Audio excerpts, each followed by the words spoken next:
Hello everyone, welcome to my channel. आज हम chapter 5 of the geography देखेंगे, जिसका टाइटल है the major domains of the earth. अभी तक हमने 4 चैप्टर पढ़ लिए हैं क्लास 6 के। आज है 5th चैप्टर। आज के लेक्चर का जो हमारा कंटेंट रहेगा वो है introduction, lithosphere, hydrosphere, atmosphere, biosphere. सबसे पहले हम इंट्रोडक्शन देखेंगे। तो अब हमें पता है कि जो लाइफ है वो सिर्फ अर्थ पे पॉसिबल है, मतलब ऑल 8 प्लैनेट्स में से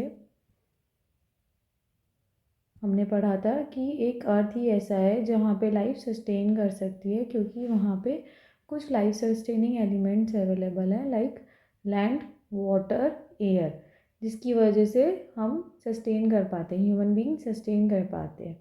जब ये तीनों आपस में इंटरेक्ट करते हैं, ओवरलैप करते हैं, तो एक कॉम्प्लेक्स जोन बना लेते हैं, जिसकी वजह से हमारी लाइफ पॉसिबल होती है यहाँ पे।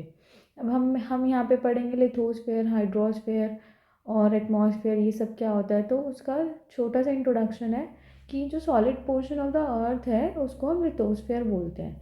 मतलब जैसे कि ज़मीन जिस पे हम रह रहे हैं, उसको अगर हम पढ़ेंगे तो वो लिथोस्फेयर में आएगा। फिर जो हमारे अराउंड गैस है, एयर है, जो हम ब्रीथ कर रहे हैं, उसको अब जब हम पढ़ेंगे वो हमारे एटमॉस्फेयर में आएगा। ऑक्सीजन, नाइट्रोजन, कार्बन डाइऑक्साइड और अदर गैसेस, वो सब एटमॉस्फेयर में आती है। फिर पानी जो हम पी रहे हैं या ओशियंस में हम जाते हैं, मतलब अगर हम कहीं घूमने जाते हैं तो हम रिवर्स देखते हैं, लेक्स देखते हैं, तो वो सब जो पानी हम देखते हैं या जो हम पानी पी रहे हैं या हम वाटर वेपर के फॉर्म में देखते हैं, ये सब हम हाइड्रोस्फेयर में पढ़ते हैं। फिर इन तीनों का अगर हम तीनों को मिला के चलें, लैंड, वाटर एंड एयर, तो इस पे ये अगर होंगे तभी हमारी लाइफ सस्टेन होती है। तो इन तीनों को मिलाकर जो बनता है वो बनता है बायोस्फेयर, जहाँ पे हम ऑल लाइफ फॉर्म्स के बारे में पढ़ते हैं। ग्रीक लैंग्वेज में भी एक बार मीनिंग देख लेते हैं। लिथोस को मतलब बोलते हैं स्टोन। अब ये सॉलिड लेयर है ऑलरेडी, और stone is also a solid, तो काफ़ी कुछ मिलता जुलता है। एटमॉस्फेयर में हम वेपर देखते हैं, मतलब एटमॉस्फेयर में हम वाटर वेपर तो ऑलरेडी देखते हैं कि कितना मॉइस्चर है एटमॉस्फेयर में, कितनी ह्यूमिडिटी हो रखी है, ये सब देखते हैं एटमॉस्फेयर में। ह्यूडोर का मतलब होता है वाटर। हाइड्रोस्फेयर में हम एवरी फॉर्म ऑफ वाटर के बारे में पढ़ते हैं। और बायोस का मतलब तो खुद ही लाइफ होता है, तो हम ऑलरेडी यहाँ पे देखा है कि हम सारी लाइफ फॉर्म्स के बारे में देखेंगे कि मतलब बायोस्फेयर की वजह से सारी लाइफ फॉर्म एग्जिस्ट कर रही है। सबसे फर्स्ट टॉपिक इज लिथोस्फेयर। अब जो हमें पता है कि सॉलिड पोर्शन ऑफ द अर्थ है वो लिथोस्फेयर है। अब जो लिथोस्फेयर है वो 2 टाइप्स का होता है। एक होता है कॉन्टिनेंटल कॉन्टिनेंटल और एक होता है ओशियनिक। इस डायग्राम से देख लेते हैं। ये हो गया हमारा कॉन्टिनेंट और ये हो गया पानी, मतलब ओशियनिक। तो जो इसकी ज़मीन है, ओशन में भी तो बेस होता है। अगर आप कोई मतलब कोई भी बीच पे जाते हैं या कोई भी जैसे ब्रज घाट जाते हैं या कहीं पे भी जाते हैं, तो आप ये तो देखोगे ना कि वहाँ पे बेस होगा। या फिर आप एक सबसे छोटा एग्जांपल देखो, स्विमिंग पूल में तो सब लोग ही गए हुए होंगे, तो स्विमिंग पूल का एक बेस तो होता ही है ना, जहाँ पे आप खड़े होते हो। तो ऐसे ओशन के भी बेस होते हैं, तो हम लिथोस्फेयर में उसके बारे में देखते हैं। और कॉन्टिनेंटल तो वही हो गया कि जहाँ हम रह रहे कॉन्टिनेंट्स में।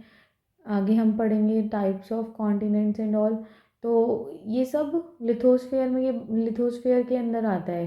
जिस मतलब एक ज़मीन जिस पे हम रह रहे हैं और एक ओशन के अंदर ज़मीन, दोनों चीज़ लिथोस्फेयर में आती हैं। तो जो लिथोस्फेयर है वहाँ पे हम अर्थ का क्रस्ट देखते हैं जो रॉक से बना हुआ है, या फिर थिन लेयर ऑफ जो सॉइल होती हैं उनको भी हम लिथोस्फेयर में इंक्लूड करते हैं। थिन लेयर ऑफ सॉइल में वैसे भी बहुत सारे न्यूट्रिएंट्स होते हैं। इन न्यूट्रिएंट्स की वजह से ही लाइफ सस्टेन कर पा रही है, क्योंकि अगर सॉइल नहीं होगा तो हम कुछ खाने का नहीं उगा पाएंगे, और जब कुछ खाने का ही नहीं होगा तो मतलब इंसान क्या खाएगा या एनिमल क्या खाएगा। अगर कुछ खाएगा ही नहीं तो वो मर जाएगा ना, लाइफ सस्टेन नहीं हो पाएगी। तो ये सब हम लिथोस्फेयर में ये सब के बारे में देखते हैं कि ये सब मतलब कंप्राइज करते हैं लिथोस्फेयर में।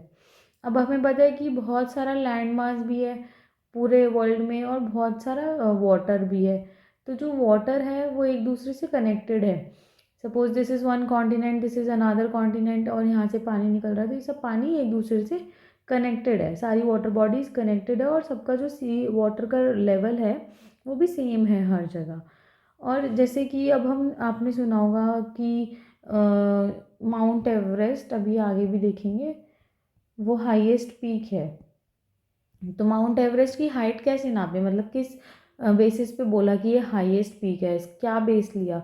तो जो बेस लिया जाता है ना वो सी लेवल लिया जाता है। जैसे कि एक मिनट,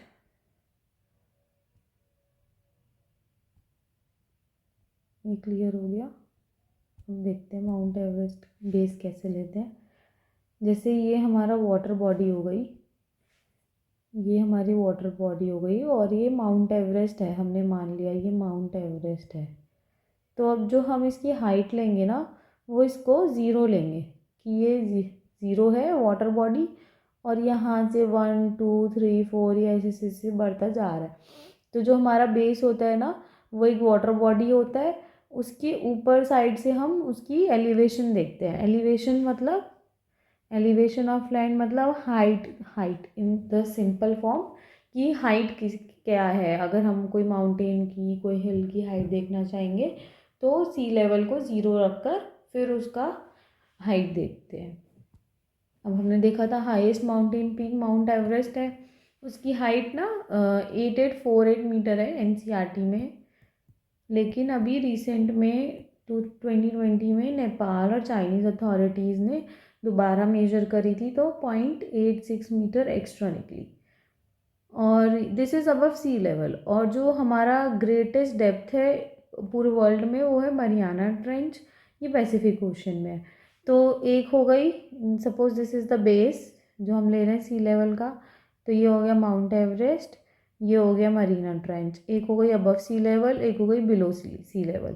दोनों का हाईएस्ट दे रखा है कि हाईएस्ट माउंटेन और ग्रेटेस्ट डेप्थ। फिर लिथोस्फीयर के बारे में हमने ऑलरेडी देख रखा है कि 2 टाइप्स ऑफ लिथोस्फीयर, कॉन्टिनेंटल और ओशियनिक। लेकिन जो लिथोस्फीयर है ना, उनको ना प्लेट्स में तोड़ा गया है। इसको हम नेक्स्ट चैप्टर में देखेंगे कि प्लेट्स क्या होती हैं, कैसे कैसे होता है कि तो जब ये प्लेट्स में तोड़ा गया है तो ये प्लेट्स हम बोलते हैं कि इसमें कंटिन्यूस मूवमेंट्स रहते हैं, जिसकी वजह से वो कोलाइड कर जाती हैं, ये एक दूसरे के ऊपर चढ़ जाती हैं। तो इन प्लेट्स की मूवमेंट की वजह से ही हमें अर्थक्वेक्स और वॉल्केनोज वगैरह देखने को मिलते हैं। अब जो लिथोस्फीयर है उसमें सब टॉपिक है continents. There are 7 major continents, और सारे जो कॉन्टिनेंट्स हैं वो आपस में वाटर बॉडीज़ के थ्रू सेपरेट हुए हुए हैं। कॉन्टिनेंट्स के नाम दे रखे हैं Asia, Europe, Africa, North America, South America, Australia, Antarctica. और जो greater part of the land है वो ना नॉर्दर्न हेमिस्फेयर में है। This is the earth, this is equator, this is northern hemisphere, this is southern hemisphere. तो मतलब जो लैंड है वो नॉर्दर्न हेमिस्फेयर में ज़्यादा है। अगर ये इतना है तो ये थोड़ा थोड़ा कम है उससे। तो यहाँ पे ज़्यादा लैंड मास है, यहाँ पे ज़्यादा वाटर बॉडीज़ हैं। सबसे पहला कॉन्टिनेंट देखेंगे अब हम।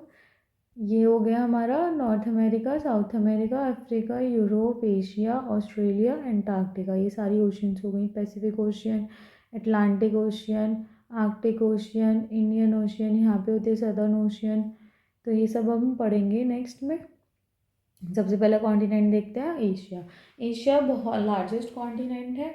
ये 1/3 of the total land area cover करता है। सपोज 100% लैंड एरिया है तो उसमें से 33% 33% ही तो होगा, 33 66, हाँ 33% of the land is of Asia. तो ये लार्जेस्ट कॉन्टिनेंट है। ये मोस्ट मतलब ये ईस्टर्न हेमिस्फेयर में है। दिस इज अर्थ, ये वेस्टर्न हेमिस्फेयर, ये ईस्टर्न हेमिस्फेयर। जब भी कुछ बात होती है, जैसे हम यूएसए की बात करते हैं तो हम उसको वेस्टर्न कंट्रीज़ बोलते हैं। वो इसीलिए बोलते हैं क्योंकि इंडिया ईस्ट में है, हम ईस्ट साइड रह रहे हैं, और यूएसए वेस्ट साइड है, तो फिर उसको हम बोलते हैं वेस्टर्न हेमिस्फेयर। तो इसलिए बोलते हैं क्योंकि हम ईस्ट की साइड से रह रहे हैं। और जो ट्रॉपिक ऑफ कैंसर है ना, वो यहाँ पे पास कर रहा है, मतलब एशिया से पास करता है ट्रॉपिक ऑफ कैंसर। और जो एशिया है वो यूरोप से यूराल माउंटेन्स के थ्रू सेपरेटेड है, मतलब इधर एशिया है, इधर यूरोप है। जो combined land mass of Europe and Asia है उसको हम यूरेशिया बोल देते हैं। Tropic of Cancer passes somewhat here, तो ये ट्रॉपिक ऑफ कैंसर हो गया। उसके बाद है यूरोप। यूरोप बहुत छोटा है एशिया के कंपैरिजन में, ये वेस्ट ऑफ एशिया है। डायरेक्शन सीरी नॉर्थ, साउथ, वेस्ट, ईस्ट। अब आपको दिख रहा है ये ईस्ट में है एशिया, एशिया यहाँ पे है, तो यहाँ पे यूरोप है, तो ये वेस्ट ऑफ एशिया है। जो आर्कटिक सर्कल है वो यहाँ से पास करता है, ये रहा आर्कटिक सर्कल पास हो रहा है यूरोप से, और ये वाटर बॉडीज़ के उससे घिरा हुआ है तीनों साइड पे। यहाँ पे वाटर बॉडी है, यहाँ पे वाटर बॉडी है, यहाँ पे देखो मेडिटेरियन सी है, यहाँ नॉर्थ अटलांटिक ओशन हो गया, यहाँ पे हमारा आर्कटिक ओशन हो गया, और बहुत सारी सीज़ भी हैं, बेरिन सी, कारा सी, नॉर्थ सी, तो सारी तरफ वाटर बॉडी से सराउंड करा हुआ है यूरोप। अब है अफ्रीका। अफ्रीका जो है वो सेकंड लार्जेस्ट कॉन्टिनेंट है एशिया के बाद, और ये इकलौता ऐसा कॉन्टिनेंट है जहाँ पे तीनों पास करता है, इक्वेटर, ट्रॉपिक ऑफ कैंसर और Tropic of Capricorn. Tropic of Capricorn, Tropic of Cancer and equator, यहाँ से तीनों पास कर रहे हैं। और जो लार्ज पार्ट ऑफ अफ्रीका है वो नॉर्दर्न हेमिस्फेयर में, मतलब ऊपर की साइड है as compared to southern hemisphere. और जो वर्ल्ड का हॉटेस्ट डेजर्ट है ना, सहारा डेजर्ट, हीरा सहारा डेजर्ट, वो भी अफ्रीका में ही है।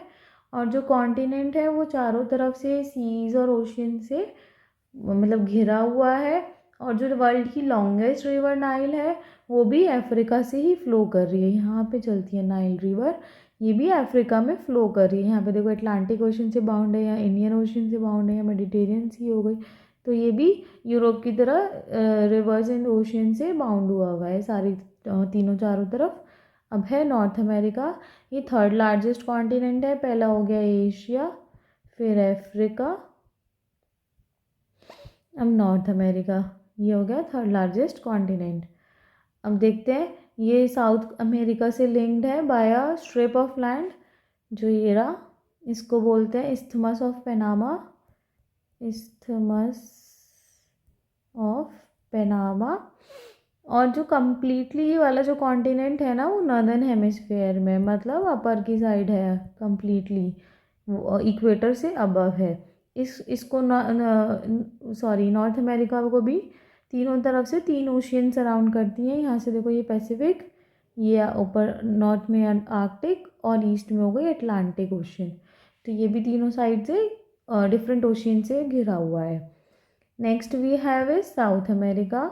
साउथ अमेरिका भी कम्प्लीटली नहीं है बट मोस्टली सदर्न हेमिस्फेयर में, लाइक नॉर्थ अमेरिका तो कम्प्लीटली नॉर्दर्न हेमिस्फेयर में है। इसमें ना लॉन्गेस्ट माउंटेन रेंज चलती है फ्रॉम नॉर्थ टू साउथ, ये रहा एंडीज, ये जो ब्राउन पोर्शन दिख रहा है ये लॉन्गेस्ट माउंटेन चेन रेंज है। और यहाँ पे वर्ल्ड की लार्जेस्ट रिवर है वो है अमेजॉन रिवर। और यहाँ पे भी पानी दिखेगा आपको, सदर्न पैसिफिक, सदर्न अटलांटिक, यहाँ पे होगा स्कॉशिया सी, और ये नॉर्थ अटलांटिक ओशन, उसके नीचे जाओगे तो वो आ जाएगा सदर्न ओशन वगैरह। फिर हमारा ऑस्ट्रेलिया आ गया। ऑस्ट्रेलिया सबसे छोटा कॉन्टिनेंट है और पूरा का पूरा सदर्न हेमिस्फेयर में है। ये भी चारों तरफ से उससे सराउंड है वाटर बॉडी से, इसलिए हम इसको आइलैंड कॉन्टिनेंट भी बोल देते हैं, क्योंकि ये चारों तरफ से ही उससे पानी से सराउंड कर रहा है। फिर है हमारा एंटार्क्टिका, ये कम्प्लीटली सदर्न हेमिस्फेयर में और बहुत बड़ा कॉन्टिनेंट है। जो साउथ पोल है वो ऑलमोस्ट इस कॉन्टिनेंट के सेंटर में है, ये रहा साउथ पोल। और ये मतलब इतना पोलर रीजन में है तो यहाँ पे हमेशा आइस ही रहेगा। ये जो वाइट वाइट पोर्शन है इसका मतलब है ये कवर्ड विद आइस है। यहाँ पे परमानेंट कोई ह्यूमन सेटलमेंट नहीं है। सारी कंट्रीज़ ने, मतलब सारी क्या, बहुत मतलब नोन कंट्रीज़ ने जो डेवलपमेंट की तरफ चल रही हैं या जो डेवलप्ड हैं, उन लोगों ने अपने ना रिसर्च स्टेशंस भेजे हुए हैं यहाँ पे, ताकि वो रिसर्च कर पाएँ कि यहाँ का एटमॉस्फेयर कैसा है, यहाँ पे फार्मिंग कैसे कर सकते हैं, एग्रीकल्चर हो सकती है कि नहीं हो सकती है, कौन कौन यहाँ पे सर्वाइव कर सकता है, ये सब देखने के लिए इन्होंने अपने, या फिर यहाँ पे क्या रिसोर्सेज हैं, क्या मिनरल्स हैं, इन सबको देखने के लिए कंट्रीज़ ने अपने रिसर्च स्टेशंस भेज रखे हैं। इंडिया ने भी एनसीईआरटी के अकॉर्डिंग 2 भेज रखे हैं, मैत्री एंड भारती, लेकिन एक और है, एक दक्षिण गंगोत्री भी है, दक्षिण गंगोत्री भी भेज रखा है इंडिया ने। दक्षिण गंगोत्री मतलब ऐसे सप्लाई बेस काम करता है, मतलब 3 है इंडिया के, दक्षिण गंगोत्री, मैत्री और भारती, अंटार्कटिका में। एनसीईआरटी बहुत पुरानी हो गई है ना, तो उसमें अभी चीज़ें अपडेट नहीं हुई हुई है। अब है हाइड्रोस्फीयर। हाइड्रोस्फीयर में हम ऑल फॉर्म्स ऑफ वाटर के बारे में देखेंगे। अब हमें पता है कि अर्थ को ब्लू प्लैनेट बोला जाता है क्योंकि 71% यहाँ पे वाटर है और 29% ही यहाँ पे लैंड है। तो ऑब्वियसली जब इतना सारा पानी है एज़ कम्पेयर टू लैंड, तो वो ब्लू ही दिखेगा फ्रॉम द स्पेस, तो उसको ब्लू प्लैनेट बोला गया है।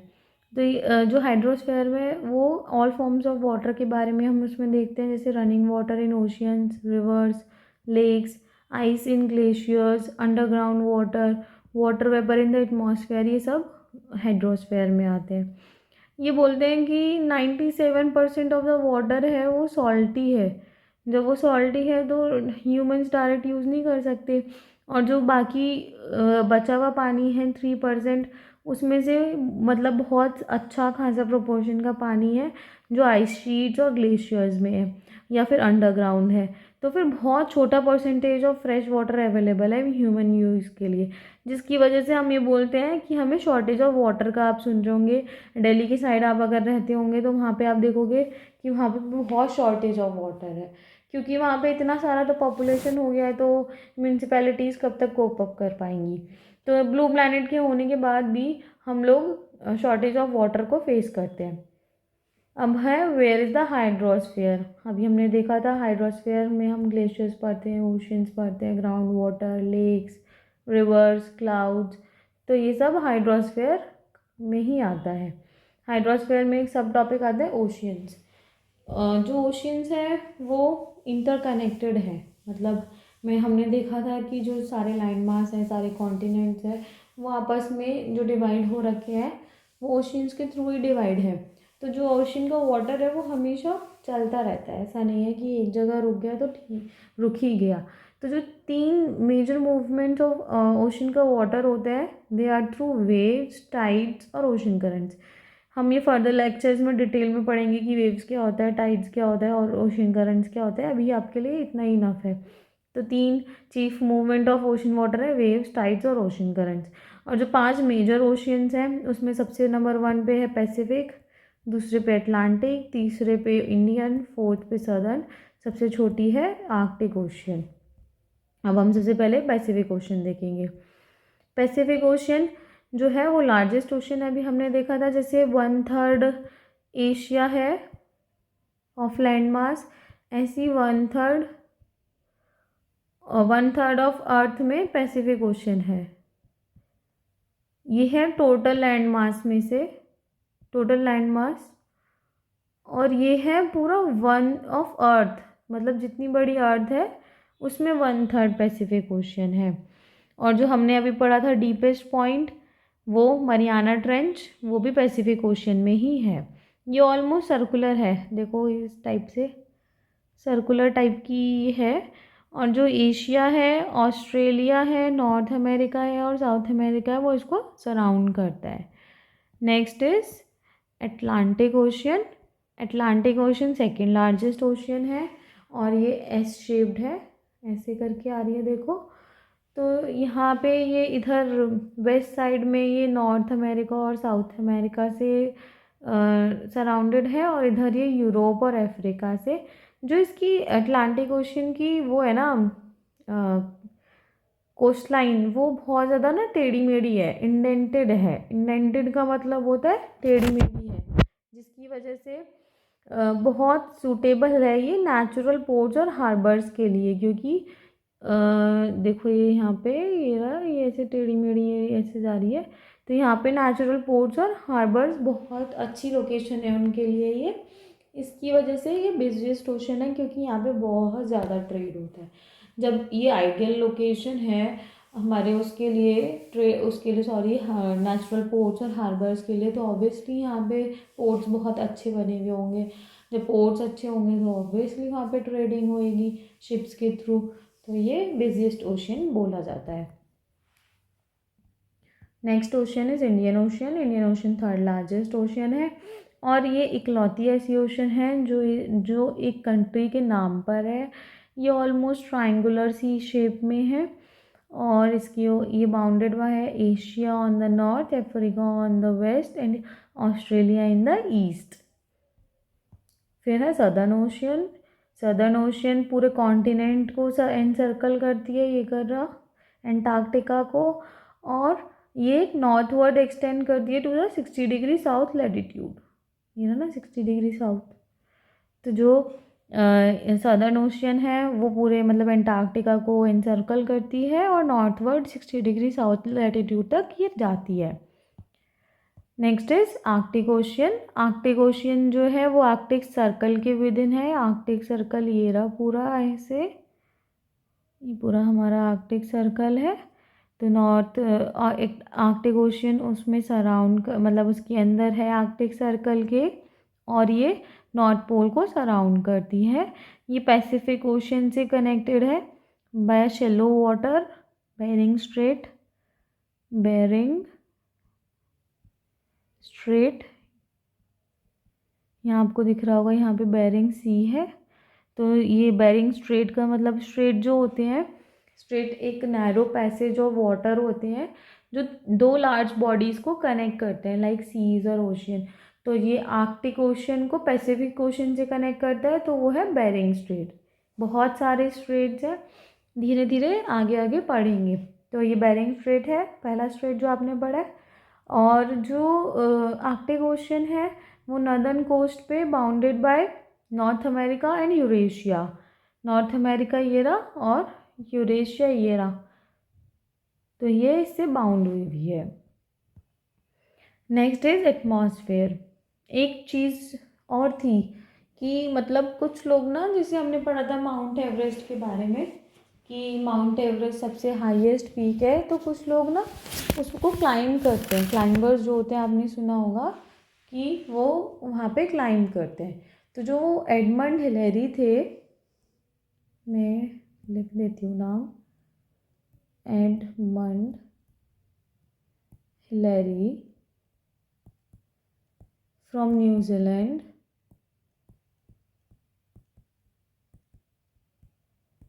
And Tenzing Norgay Sherpa from India, ये दोनों फर्स्ट मैन थे जो माउंट एवरेस्ट पे चढ़े थे ऑन 29 मई 1953। इनके बाद जो फर्स्ट वुमेन थी वो थी जुनको टेबई फ्रॉम जापान, वो चढ़ी थी। ये फर्स्ट वुमेन थी, ये दोनों फर्स्ट मैन थे। ये चढ़ी थी ऑन 16 मई 1975। उसके बाद जो फर्स्ट इंडियन वुमेन थी जिन्होंने चढ़ा था एवरेस्ट वो थी बचेंद्री पाल ऑन 23 मई 1984। तो मतलब सबसे पहले 53 में दोनों मैन चढ़े हैं, उसके बाद जुनको चढ़ी हैं 75 में, और 84 में फर्स्ट इंडियन वुमेन चढ़ी थी माउंट एवरेस्ट पे।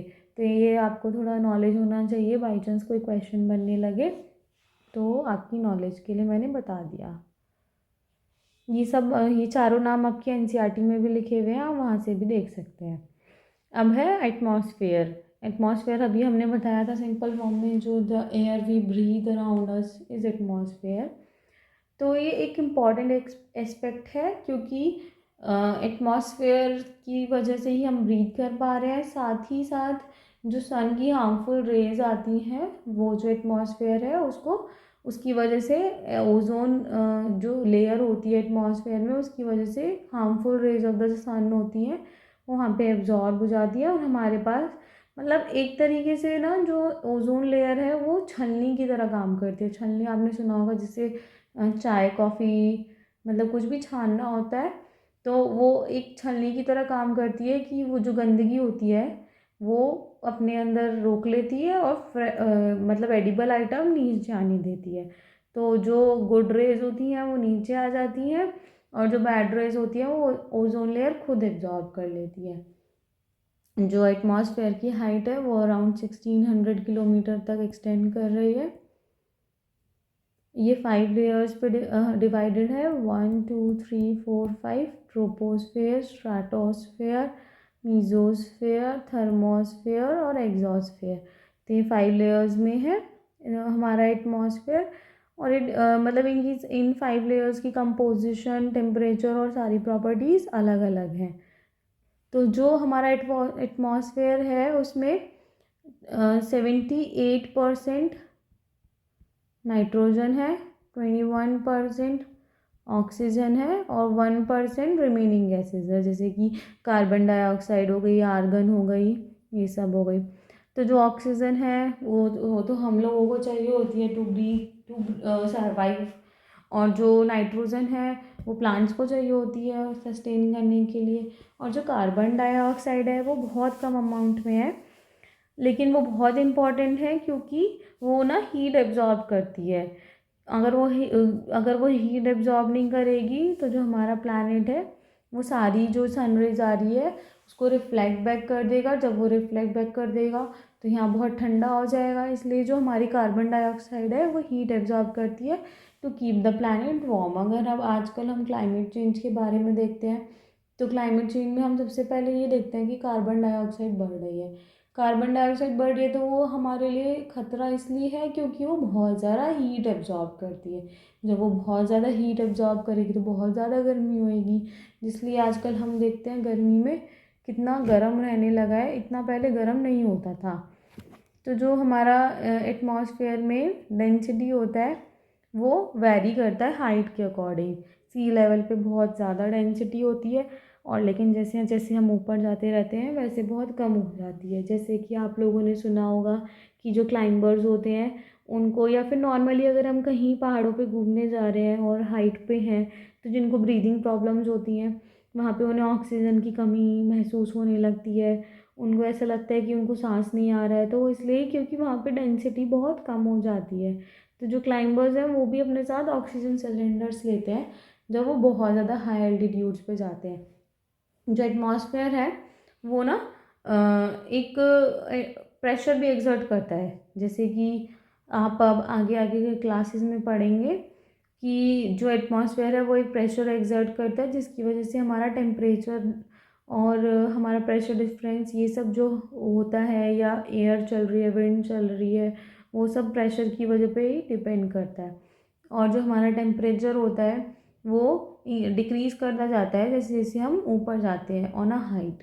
आप देखेंगे अगर प्लेन्स पे अगर आप रहते हैं तो वहाँ का टेम्परेचर बहुत ज़्यादा होगा गर्मियों में, और अगर वहीं आप पहाड़ों पे चले जाएं उसी टाइम पे उसी मंथ में तो वहाँ का टेम्परेचर आपको कम मिलेगा, वहाँ थोड़ा रिलैक्सिंग मौसम हो जाता है। तो वो इसलिए कि टेम्परेचर हाइट के अकॉर्डिंग डिक्रीज़ करता है, वहाँ ठंडा होता चला जाता है। और जो एयर होती है वो हाई प्रेशर से लो प्रेशर की तरफ चलती है। और ये जो मूविंग एयर होती है इसको हम विंड बोलते हैं हिंदी में, जिसको हम हवा बोल देते हैं कि कैसी हवा चल रही है। तो ये सब होता है। फिर हमारे जो लेयर्स ऑफ एटमॉस्फेयर है हमने देखी थी। ट्रोपोस्फेयर सबसे बेसिक लेयर है, यहाँ पे हम रहते हैं और यहीं पे वेदर की सारी कंडीशंस हम एक्सपीरियंस करते हैं। ये स्ट्रेटोस्फेयर है, यहाँ पे हमें ओजोन मिलती है, ये हमें यूवी रेज से बचाती है। जो मीजोस्फेयर है ये कोल्डेस्ट लेयर है। ये जैसे हमने पढ़ा था मिटियोर्स होते हैं सोलर सिस्टम वाले चैप्टर में कि वो अगर कभी कभी मिट्रॉइड्स वगैरह आ जाते हैं अर्थ के उसमें, अर्थ के अंदर आने लगते हैं, तो जो मेसोस्फेयर है वो इतनी ठंडी है कि जो मतलब जो मेटियोर्स होते हैं उनको बर्न कर देती है। मतलब मेटियोर्स जो आते हैं उनको ये जला देती है, इस लेयर में आके वो जल जाते हैं। ये कोल्डेस्ट लेयर होती है। जो थर्मोस्फेयर होती है वो हॉटेस्ट लेयर होती है, ये दोनों आपस के अपोजिट होते हैं। तो ये हॉटेस्ट लेयर होती है, ये सन की रेडिएशन को एब्जॉर्ब करती है। और ये एग्जॉस्फेयर है, ये तो एक तरीके से हमारा स्पेस ही हो गया है, यहाँ पे सैटेलाइट्स वगैरह उड़ती हैं। एक होता है ओजोन लेयर, तो हमारे स्ट्रेटोस्फेयर में हो गई। एक होता है कर्मल लाइन, ये होता है ना 100 किलोमीटर पे होता है। इस ऐसा बोलते हैं कर्मल लाइन के बिफोर हमारा आफ्टर कर्मल लाइन यहाँ पे स्पेस शुरू हो जाता है। इससे पहले हम एटमॉस्फेयर में ही रहते हैं। यहाँ हमें ग्रेविटी एक्सपीरियंस होती है, यहाँ ऊपर जाते जाते ग्रेविटी कम होती चली जाती है। अब ट्रोपोस्फियर जो होता है, यहाँ पे किलोमीटर्स लिखा हुआ है। ट्रोपोस्फियर 12 to 18 किलोमीटर तक होता है। फिर स्ट्रेटोस्फियर 11 to 50, ये 40-50 से लेके 80-90 तक, ये 80-90 से लेके 800 तक, ये 800 से लेके 3000 तक। यहाँ पे टेम्परेचर वारी करता है 15 to -56.5 डिग्री। ये -56.5 डिग्री से -2.5 डिग्री, ये -2.5 से -86.5 डिग्री।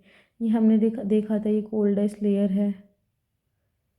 ये हॉटेस्ट है क्योंकि यहाँ पे 1200 डिग्री आ गया, मतलब बहुत गर्म। और यहाँ पे भी एग्जॉस्फेयर में भी 1200 डिग्री सेल्सियस हो गया। ट्रोपोस्फेयर में क्या करते हैं कि जैसे जैसे ऊपर जाते हैं टेम्परेचर कम होता है, लेकिन स्ट्रेटोस्फेयर में जैसे जैसे ऊपर जाते हैं टेम्परेचर इंक्रीज़ होता हुआ चला जाता है, पर इतना भी इंक्रीज़ नहीं होता, माइनस में ही रहता है। लास्ट टॉपिक जो है आज का वो है बायोस्फेयर। बायोस्फेयर जो हमारे 3 सिस्टम हैं, एटमॉस्फेयर, हाइड्रोस्फेयर और लिथोस्फेयर, इन तीनों का एक मतलब मिलकर मिश्रण जो होता है जिसको बोलते हैं मिक्स वेज है। Biosphere is the mix ways of atmosphere, hydrosphere and lithosphere, जिसकी वजह से लाइफ सस्टेन होती है। तो ये एक नैरो जोन ऑफ कॉन्टैक्ट है बिटवीन लैंड, वाटर, एयर, जो हमने शुरू में ही देखा था। ये मतलब एक यही जोन ऐसा है जिसकी वजह से लाइफ एग्जिस्ट कर रही है अर्थ पे। यहाँ पे बहुत सारे तरीके की आपको स्पीशीज़ मिल जाएंगी फ्रॉम अ, मतलब इतना सा बैक्टीरिया की तो आपको दिख भी रहा है। ऐसे बैक्टीरिया भी होते हैं जिनको माइक्रोस्कोपिक बोलते हैं, जो हम माइक्रोस्कोप में ही देख सकते हैं। और बड़े से बड़ा देख सकते हैं, एलिफेंट हो गया, या आप देख सकते हैं कि वेल्स होती हैं बहुत बड़ी बड़ी।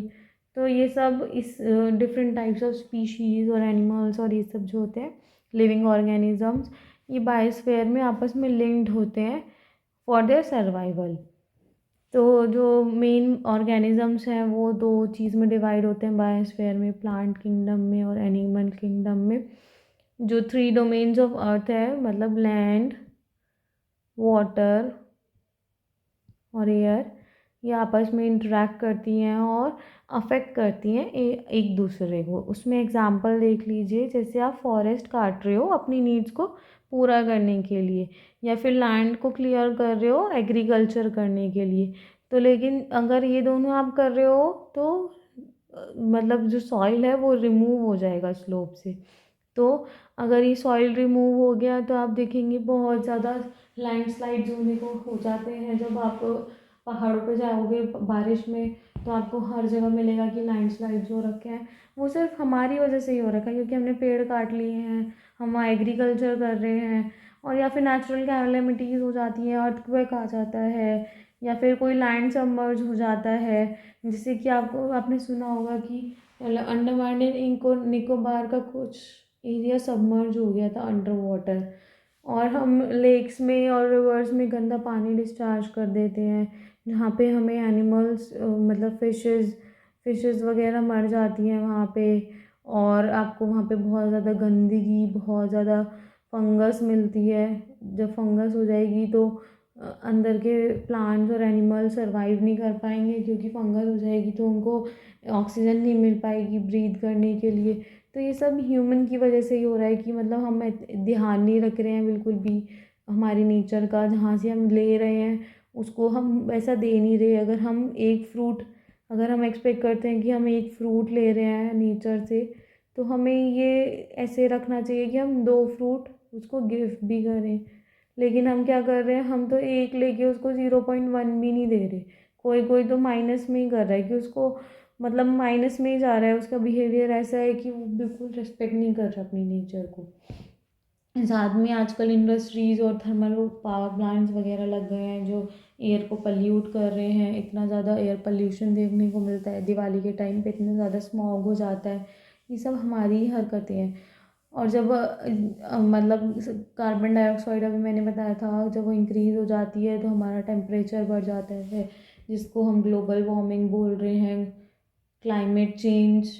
आज के टाइम का मेन इशू है जो है क्लाइमेट चेंज। ये सब हमारी हरकतों की वजह से ही होता है।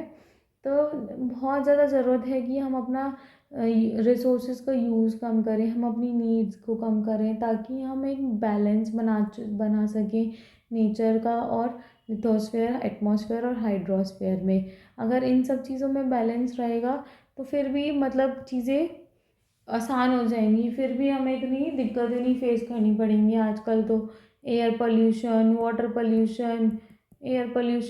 पोल्यूशन, लैंड पोल्यूशन, हर तरीके के पोल्यूशन ऑन पीक है। मतलब अगर आप एनसीआर एरिया में रह रहे हैं तो दिवाली के टाइम पे तो इतना ज़्यादा पोल्यूशन था कि आपको ऐसा लग रहा था कि फॉग है, मतलब कि ठंड आ गई है। ये मतलब कुछ दिख ही नहीं रहा था, ऐसा लग रहा था प्रॉपर फॉग है। आप ड्राइव भी नहीं कर सकते, आप ब्रीथ भी नहीं कर सकते ढंग से, घर में बैठे बैठे भी आपको खांसी जुकाम हो रहा था। तो ये सब इसीलिए ही हो रहा था क्योंकि एक तो स्टबल बर्निंग होती है पंजाब हरियाणा में, उसकी वजह से। साथ में क्रैकर्स, ऊपर से व्हीकल तो रोज़ का होता ही है कि व्हीकल इतने ज़्यादा होते हैं, इतनी सारी इंडस्ट्रीज़ काम कर रही हैं। तो ये सब हम ही एक इसके पीछे एक रीज़न है ये सब होने का।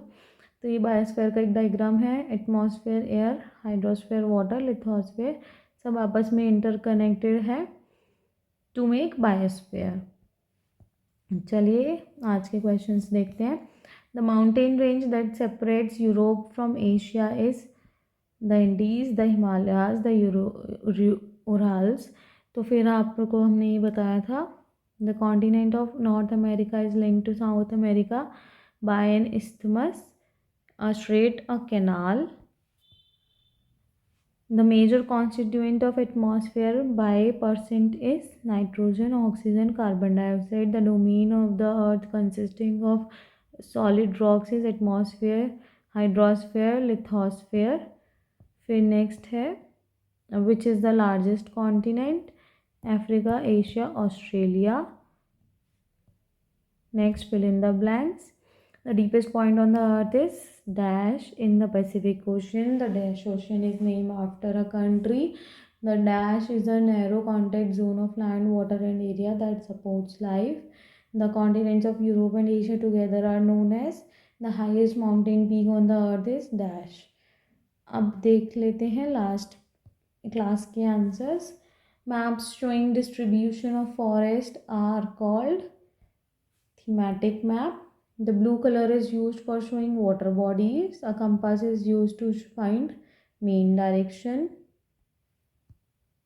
A scale is necessary for a map. Thanks for watching my video. आज के क्वेश्चन के आंसर आप कमेंट बॉक्स में बता दीजिएगा, और अगर आपको मेरी वीडियो पसंद आए तो आप लाइक, शेयर एंड सब्सक्राइब करें, और अगर आपको नहीं पसंद आ रही तो आप डिसलाइक करके मुझे बताएं कि क्या पसंद नहीं आ रही, so that I can improve. Thank you.